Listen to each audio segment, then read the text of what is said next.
이재명이 적이 많은 이유. 전 경북대 경영학부 김석진 교수의 글이 있길래 가져와 봤습니다. 성남시에는 전쟁이라고 불리는 시와 대형 건설사 간의 소송전이 있었습니다. 성남시의 호화청사는 대부분 아시죠? 3,200억을 들여서 성남시를 빚더미에 앉힌 그런 뇌물수수도 있었고, 이 성남시청의 건설에 참여한 대형 건설사들은 현대건설, 태영건설 등이 있습니다. 태영건설을 잘 기억해 두십시오. SBS의 최대 주주입니다. 이재명이 성남시장이 되고 나서 성남시는 이 건설사들을 상대로 소송을 겁니다. 부실공사한 것에 대해 배상을 하라는 거죠. 손해배상을 청구했는데 지난한 재판 끝에 건설사들이 배상하라는 승소 판결을 이끌어냈습니다. 태영건설을 비롯한 대형 건설사들에게 이재명은 공공의 적이 되었죠. 이재명만 없었으면 저 새끼 뭐야 감히 했겠죠. 또 성남시에 대장동이라는 땅이 있었습니다. 판교와 분당 신도시 수지로 둘러싸인 그러나 보존 녹지지역이었던 금싸라기 땅이었습니다. 원래는 대한주택공사가 도시개발 사업을 계획했었는데 2010년 6월 돌연 사업을 포기하고 민간개발로 돌려버립니다. 이재명이라는 사람이 막 성남시장이 되었을 그때 이재명 성남시장은 시장이 되자마자 시장 권한을 최대치로 이용하여 이것을 다시 공공개발로 돌려버리죠. 공공개발로 확정을 지어버립니다. 무려 5,500억의 이익이 성남시민에게 돌아가게 됐습니다. 자, 이 내용은 많은 부분이 생략이 됐죠. 이재명은 성남시장이 되자마자 민간개발을 하고 있던 대장동 개발을 스톱시킵니다.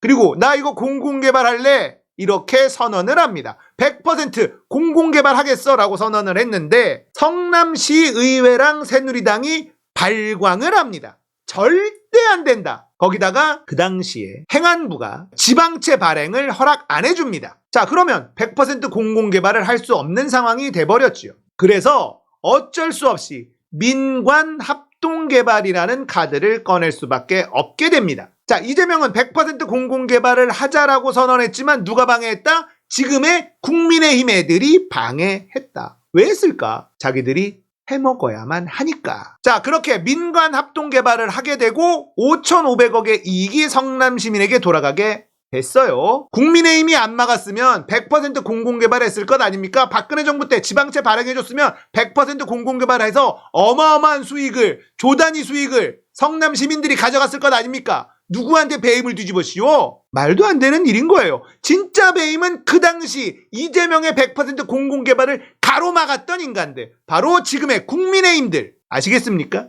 또 이재명은 성남시장 시절 전국 최초로 공공건설 원가 세부 내역을 공개해버립니다. 이게 무슨 말이냐면 시에서 건설하는 공공건물이나 도로 등이 어떻게 설계됐고 각각의 건축공사나 토목공사, 조경공사 등에 얼마가 드는지 누구나 바로 확인할 수 있게 됐다는 겁니다. 공사 내역이 공개되면 민간공사와 비교가 가능하기 때문에 공공건설 공사를 할 때 지적되던 부풀리기 설계 여부가 투명하게 밝혀질 수 있는 것이죠. 실제로 이재명 시장은 공개해버리고 건설비가 부풀려졌다고 언론에 비판하고 시민단체들은 가세해서 비판 그리고 잡으러 다녔습니다. 미쳐버리는 거죠. 또 박근혜 정부가 공사 발주 시 표준품셈으로 산정하도록 정한 정부 지침에 제2의 4대강 사업이라고 비판하며 거부해버립니다. 실제 시장 거래 가격인 표준시장 단가로 하겠다는 거예요. 훨씬 저렴합니다. 이 차이는 당시 계획되어 있던 공사들만 따져도 무려 50억이 났고 이 돈은 전부 공짜로 사업자들과 건설사들에게 들어갈 돈이었어요. 미쳐버리겠죠. 그리고는 후분양제를 실시해버립니다. 정말 놀랍게도 이재명 지사 전임 남경필 지사 시절 2,500여억 원의 광교 신청사를 태영건설이 시행사가 돼서 짓게 되었는데 갑자기 이재명이라는 사람이 다시 경기도지사가 됩니다. 자, 태영건설은 SBS의 최대 주주. 경기도지사가 되자마자 그것이 알고 싶다에서는 이재명에 대한 조폭몰이가 시작되죠. 전부 무혐의 처분돼서 기소조차 되지 않았던 바로 그 방송. 이재명에게는 두려움이었었겠죠. 저였다면 태영건설 같은 막대한 힘을 가진 대형건설사들과 지방 토호 세력, 경기도의 막대한 토건 세력이 두려워서 무릎 꿇었을 것 같습니다. 이재명을 죽이려던 총공세였다고 추측합니다. 성남에서 이미 지겹도록 겪어봤으니 눌러버리고 굴복시키려 했다고 추측할 수도 있고요. 그러나 이재명은 경기도에서 공공건설의 원가를 공개해버리기로 결정하는데 3년 전의 공사까지 모두 공개해버리기로 결정합니다. 태영건설이 짓고 있던 신청사도 당연히 포함되겠죠. 전국건설노조 경기도 건설지부는 이 공사 현장에서 불법 행위가 이루어지고 있다며 태영건설을 고발했고 경기도에 특별감사를 요구했습니다. 이재명에게 말이죠. 이러한 이해관계들로 엉킬 수밖에 없는 상황에 SBS가 이재명을 왜 그렇게 증오했는지 각자 대충 그려지는 게 있겠죠. TV방송은 물론 라디오까지 모두가 아주 이재명을 죽이지 못해 안달이 난 것처럼 보였고 지금도 마찬가지라고 저는 생각합니다. 원가 공개, 후분양제, 토지거래 허가제 등등등 전국에서 가장 강한 정책을 펴고 있는 이재명입니다. 지금은 경기도지사 권한으로 공공건설에만 적용되고 있지만 이것이 도화선이 되어 민간으로 확대된다면 어떻게 될까요? 그가 만약 대통령이라도 된다면 그들에겐 헬게이트가 열리는 것이죠. 수천, 수조 원의 이익이 걸린 문제이고 그래서 더 무서운 거죠. 진정한 깡다구는 이런 거라고 생각합니다. 이재명을 싫어하는 사람들이 얼마나 많습니까? 그가 이득을 빼앗고 제어한 카르텔들이 수없이 많습니다. 지금은 제가 토건족들만 썼지만 여러분들은 아실 겁니다. 그가 적이 얼마나 많은지. 수많은 난관과 협박, 도전이 있었음에도 그는 결코 굴복하지 않았죠. 그의 지난 10년이 증명합니다. 그가 밟고 있는 땅은 항상 이런 살얼음판이었고 자신을 내놓았습니다. 그럼에도 그는 살아있습니다. 오히려 덩치가 훨씬 커져서 그가 그랬죠. 가진 게 없는 그에겐 우리가 정치인 이재명이 살아있다는 유일한 증거라고. 무슨 일이 있어도 기득권에 굴복하지 않겠다고. 이 깡다구, 인간 이재명에게 진정 배우고 싶은 점입니다.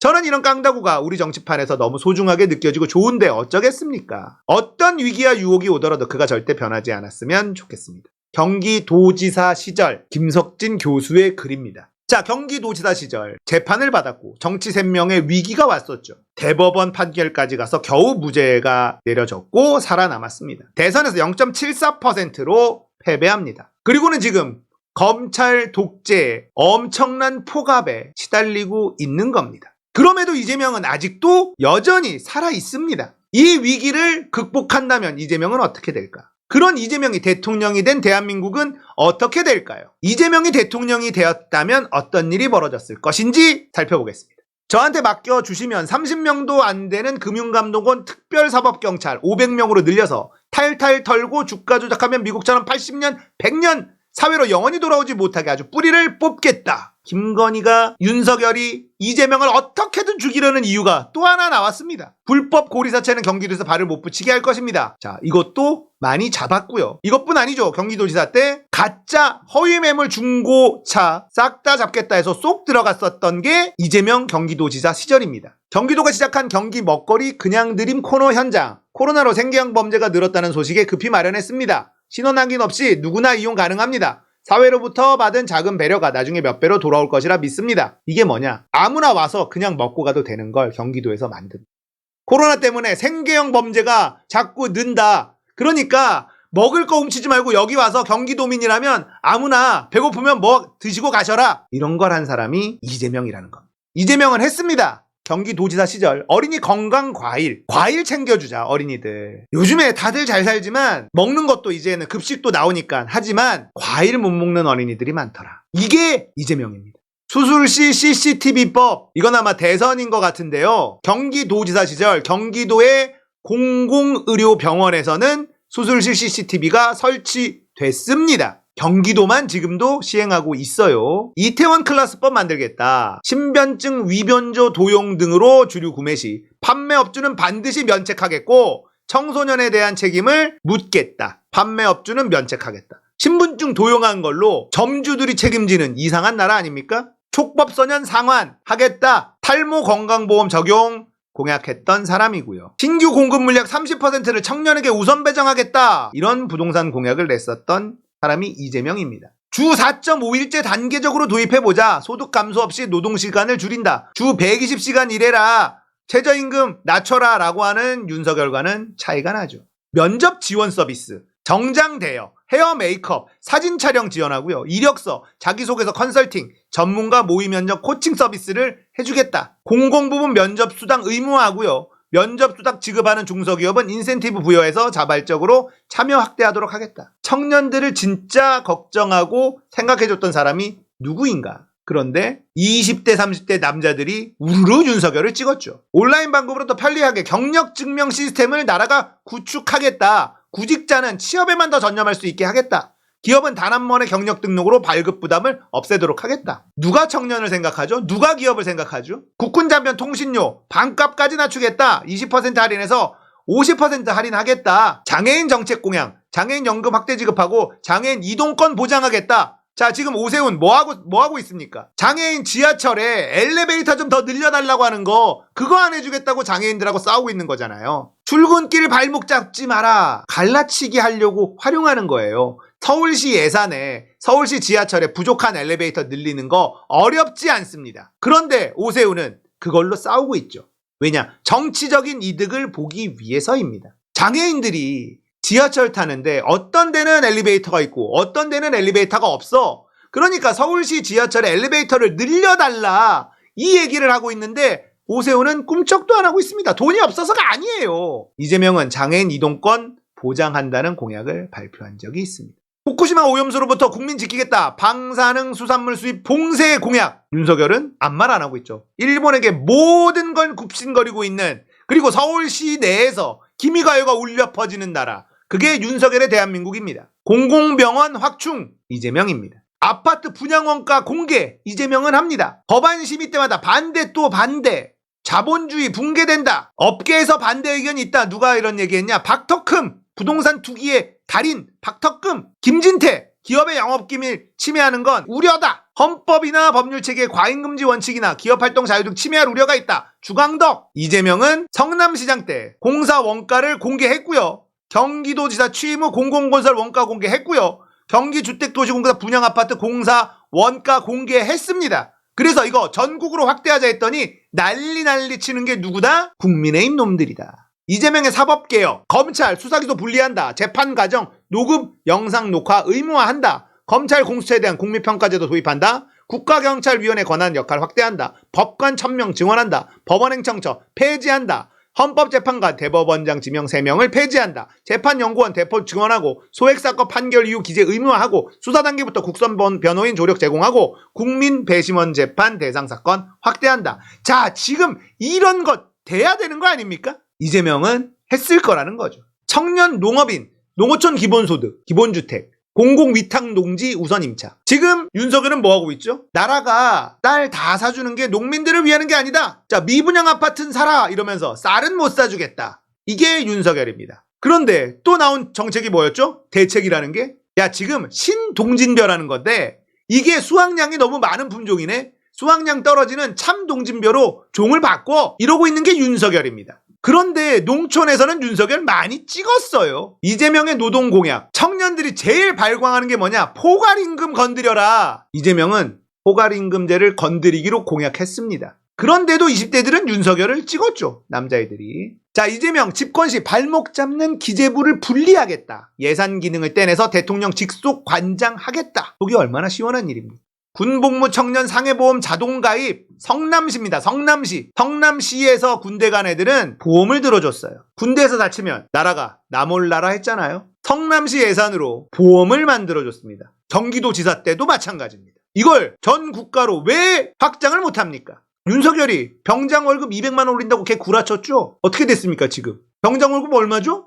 200만 원 준다며? 여가부 폐지한다며? 어디 갔어? 없어! 멍청한 이찍남들. 자, 이재명 고위공직자 부동산을 주식처럼 백지신탁해야 된다. 자, 이게 뭐냐? 고위공직자들은 주식을 백지신탁합니다. 주식을 갖고 있으면 정책을 쓰는 사람이 그 회사 주식에 유리한 정책을 낼 수 있으니 주식을 백지신탁해야 된다. 팔아야 된다. 이 얘기예요. 근데 왜 부동산은 백지신탁을 안 하느냐 이거예요. 부동산을 잔뜩 갖고 있는 사람들이 정책을 내니까 사람들이 그 정책을 믿지 않는 것 아니냐? 당연한 것 아닙니까? 이재명이 대통령이 됐으면 고위공직자 부동산 백지 신탁을 밀어붙였을 거예요. 경기도지사 때 실제로 경기도 고위공직자가 되려면 부동산의 보유 여부를 들여다보겠다. 승진에 이걸 반영하겠다. 이런 얘기를 했어요. 그러니까 너희들이 고위공직자 자리까지 오려면 부동산 처분해. 이런 얘기를 했었고 실제 부동산이 많은 사람들은 승진해서 탈락했고 부동산을 처분한 사람들은 승진했었습니다. 그러니까 경기도에 사는 부동산 정책을 시민들이 믿죠. 안 그렇습니까?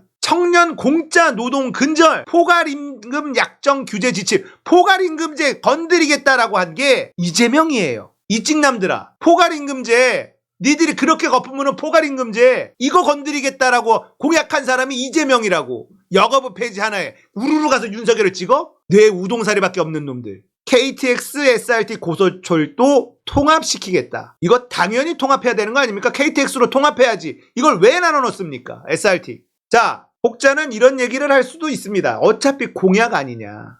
자, 그래서 그 사람이 살아온 과거를 들여다봐야 되는 거예요. 이재명은 성남시장 시절, 경기도지사 시절 공약 이행률이 모두 다 96% 이상이었습니다. 지금 이 많은 약속들 중에 이재명이 대통령이 됐다면 90% 이상은 달성된다라는 걸 과거를 보고 우리가 상상할 수 있는 겁니다. 이재명은 지키지 못할 약속을 하지 않는다. 이게 정치의 신념이기도 합니다. 이재명이 대통령이 됐으면 이런 세상이 왔을 거라는 거예요.